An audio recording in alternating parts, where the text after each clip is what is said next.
This channel does not promote any violent, harmful, or illegal activities. All content provided by this channel is meant for an educational purpose only. CBI 90 দিনের মধ্যে chargesheet দেয়নি, তাই ওদের জামিন হয়ে গেছে। আর কি বলবো বলুন? আমার কি বলার আছে? আমি তো সিবিআই নই, তাহলে আমি গিয়ে করে দিতাম কাজটা। আচ্ছা, এটা চূড়ান্ত হতো। এভিডেন্স পাওয়া যায়নি, কোনো এভিডেন্স নেই এই ম্যাটারে, সেটার জন্য চার্জশিট ওরা জমা দিতে পারেনি। আজ আমাদের জামিনের পেটটা গ্রহণ করলেন কোর্ট আর ওনাদেরকে বেল গ্রান্ট করেছেন। ষড়যন্ত্র, তথ্য প্রমাণ লোপাটের অভিযোগ ছিল। সোশ্যাল মিডিয়ার অ্যালিগেশন যে যা পেয়েছে বলে গেছে। সিবিআই এর দেখুন একটু প্রসিকিউশন থেকে একটু বেড়ে ওনারা প্রসিকিউশন করছিলেন বলে করেছেন। 4 দিনে 900 ঘন্টার ফুটেজ ওনারাও বোধহয় দেখতে পারেন না। একবার 9000 বলেছেন, তারপর বললেন 900, কোনটা ওটা ওনাদেরকে জিজ্ঞেস করুন আপনারা। আমরা এখনো বিশ্বাস করি যে তিলোত্তমা ভয়া বিচার পাবে, এবং এই বিচার হচ্ছে যে সাধারণ মানুষ যেরকম রাস্তায় 4 মাস ধরে নেমেছেন, তারা আবার রাস্তায় নামবেন। তারা প্রশাসনকে বাধ্য করবেন যাতে তারা তাদের যেটা কর্তব্য সেটাকে পালন করতে। তারা তদন্তকারী সংস্থা সিবিআইকেও বাধ্য করবেন যাতে তারা তদন্ত প্রক্রিয়াটাকে ঠিকভাবে সম্পন্ন করেন। 90 দিনের মধ্যে যে তাদের বিরুদ্ধে চার্জশিট দাখিল করার বিষয় ছিল, সিবিআই সেটা করলো না।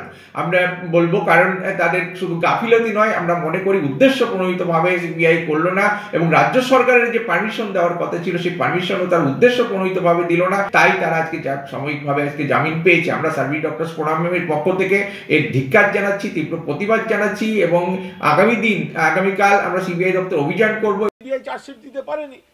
সিবিআই ধর্ষণ এবং খুনের সঙ্গে আজকে যাদের জামিন হয়েছে তাদের যোগাযোগটা এস্টাবলিশ করতে পারেনি।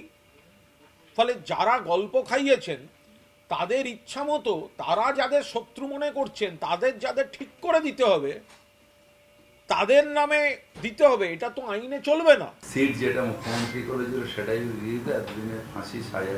জয়নগরে 61 দিনে পেয়েছে, আরেকটা ফারাক্কায় 2 মাসে পেয়েছে। সুতরাং সিট অনেক এফিসিয়েন্টলি কাজ করবে, যেটা মুখ্যমন্ত্রী করে দিয়েছে। তদন্তকারী সংস্থাগুলো মুখে কালো কালি মেখে ঘুরে বেড়ান যে আমরা তদন্তকারী না, আমরা সরকারের খাজাঞ্চি।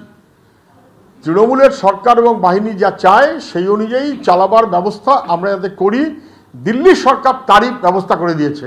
অতএব আমরা খাজাঞ্চি, কালো কালি মুখে দিয়ে ঘুরে বেড়াক। মানুষের ট্যাক্সের টাকায় তদন্ত বা তদন্তকারী পোষার যে কোনো মানে নেই, এটা পরিষ্কার হয়ে যাচ্ছে। সেই প্লেস অফ অকারেন্স অর্থাৎ যেখানে দুর্ঘটনা ঘটেছিল সেখানে যে তাণ্ডব নৃত্য করেছে, তারপর ওখানে কোনো তথ্য প্রমাণ পাওয়া আর মুশকিল আছে।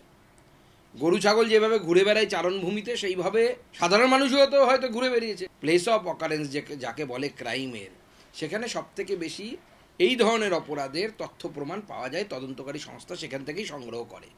সেই জন্য সেই এলাকাটাকে করিডোর করে রাখতে হয়। তো যদি 5 দিন ধরে এই তাণ্ডব নৃত্য চলে, সেখান থেকে সিবিআই আর কি খুঁজে পাবে না কিছু। সুপ্রিম কোর্টের প্রতি একদম আস্থা আছে, নালে তো আমরা দেশবাসী নই। কিন্তু এবার এটা দেখে কি মনে হচ্ছে না কি এটা পুরোটাই একটা সেটিং, মানে এত কিছু দুর্নীতির মামলায় ধরা পড়লো, এত কিছু যে তার সেদিনকে মনে হয়েছিল সে রিজাইন করে দেবে, সে রিজাইন করে দিল, তাকে প্রাইস পোস্টিং করা হলো, তারপরেও তাকে টার্মিনেট করা হয়নি। মানে এখান থেকে বোঝাই যাচ্ছে যে সত্যি কোনো না কোনো ভাবে, ইভেন আমরা দেখলাম বৃন্দা গ্রোভার কেসটা থেকে উইথড্র করেছেন, তো কোনো না কোনো মনে হচ্ছে এটা definitely it's a part of a very larger conspiracy. এবার